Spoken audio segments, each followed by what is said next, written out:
Olá, meus queridos. Meu nome é Roseli e hoje nós vamos conversar um pouquinho a respeito do capítulo 5 do Evangelho segundo o Espiritismo, propriamente o item 21, sobre mortes prematuras. E o que o Espiritismo tem a nos ensinar a respeito desse assunto ainda muito difícil de compreender e de aceitar. Então, este é uma instrução do Espírito Sansão, antigo membro da Sociedade Espírita de Paris. Ele nos adverte sobre a nossa forma de enfrentar as mortes prematuras, que em nosso julgamento aconteceram antes de um tempo que nós julgamos o ideal, que nós julgamos o normal. Então nós julgamos que seja normal os pais desencarnarem antes dos filhos, as pessoas com idade mais avançada desencarnarem antes das mais jovens. Então as mortes prematuras ainda é uma grande dificuldade para a nossa compreensão. Então é sem dúvida alguma um momento muito difícil e na maioria das vezes somos tomados pela revolta, pelo sentimento de abandono, de injustiça de Deus que levou o nosso ente querido tão cedo. O Espiritismo é uma doutrina de reflexão e essa instrução, como tantas outras, nos orienta a que nós procuremos ter um novo olhar sobre o entendimento das mortes prematuras. Porque a morte, para muitos de nós, ainda significa o fim de tudo. Nós esquecemos que a vida tem sua continuidade, pois o espírito é imortal. E é no verdadeiro lar do espírito, na vida espiritual, que ele se realiza em sua própria essência, que é de liberdade. E não aqui, onde nós estamos presos a um corpo denso e finito. Nós ainda vemos a morte como uma fatalidade e cremos que a justiça divina implica em nos castigar, nesse caso, com a morte prematura de um ente ao qual nós amamos.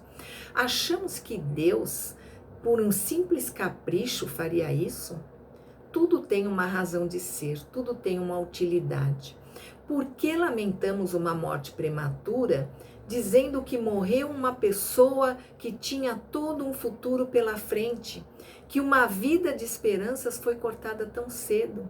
Que futuro, que esperanças?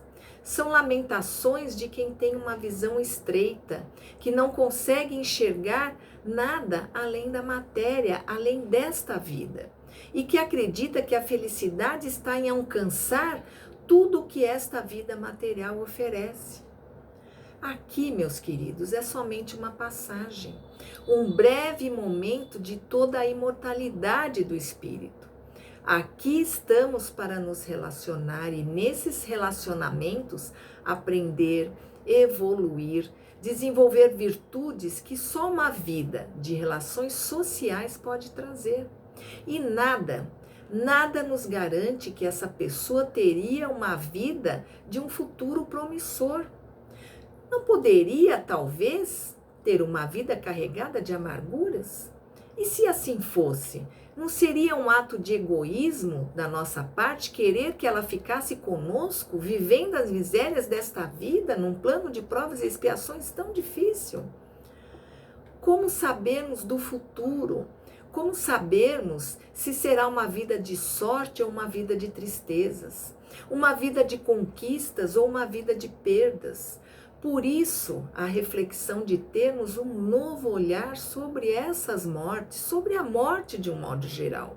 E não julgarmos que seja uma injustiça divina, uma obra de Deus a fim de nos castigar, a fim de nos fazer sofrer. Sofrer, viver o luto é importante para a aceitação do fato. Faz parte do processo de aceitação.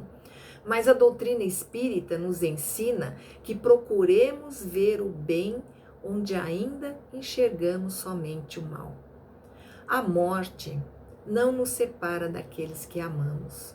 É o amor que une os espíritos por todo o universo. Não há barreiras para o verdadeiro amor.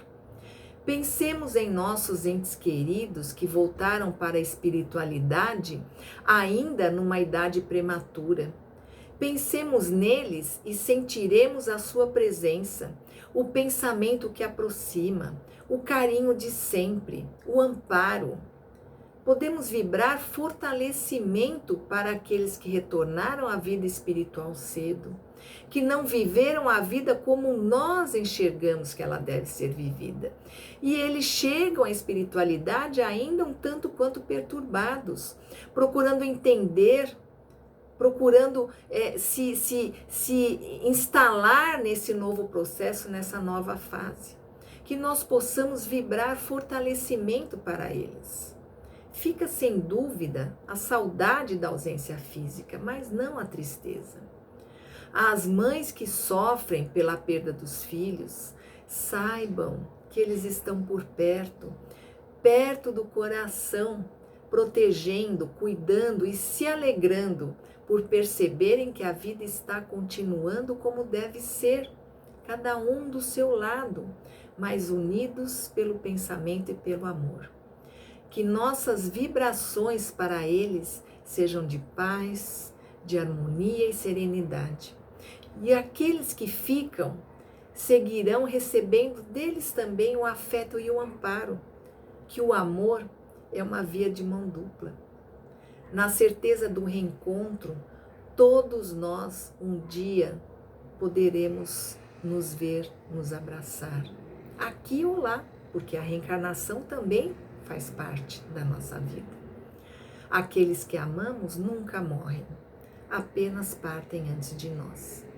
Que a paz de Jesus nos envolva hoje e sempre. Muito obrigada.